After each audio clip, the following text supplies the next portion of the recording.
Teatro in sicurezza, lo Stabile del Veneto presenta la stagione teatrale che però si ferma a dicembre. Troppe incertezze dovute all'evoluzione della pandemia e in attesa di conoscere le disposizioni ministeriali sulla gestione degli eventi culturali si è pensato così di concentrare gli appuntamenti a teatro tra ottobre e dicembre. Noi certamente teniamo aperto.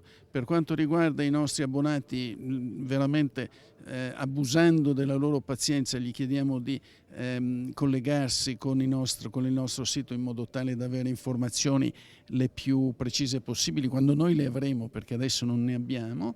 E per quanto riguarda la stagione, credo che siano 3 produzioni assolutamente straordinarie. Al centro del programma della stagione di prosa ci sono 3 grandi produzioni dello Stabile del Veneto. Ad inaugurare il ritorno in platea ci sarà Romeo e Giulietta, una canzone d'amore con la coppia inossidabile del teatro Paola Gasman e Ugo Pagliai, che aprirà la stagione al Goldoni di Venezia e al Mario del Monaco di Treviso.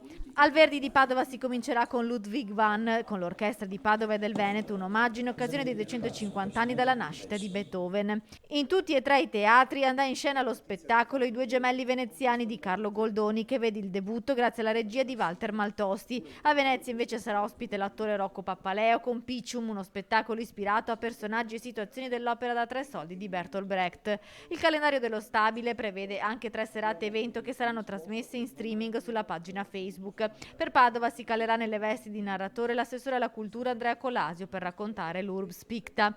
Per tornare a teatro in sicurezza, lo Stabile del Veneto ha chiesto anche la consulenza del virologo Giorgio Palù, sanificazioni delle sale, test e tamponi frequenti e dipendenti che sono a contatto con il pubblico, distanziamento dei posti sedere, misurazione della febbre e ovviamente mascherina e mani igienizzate per tutti.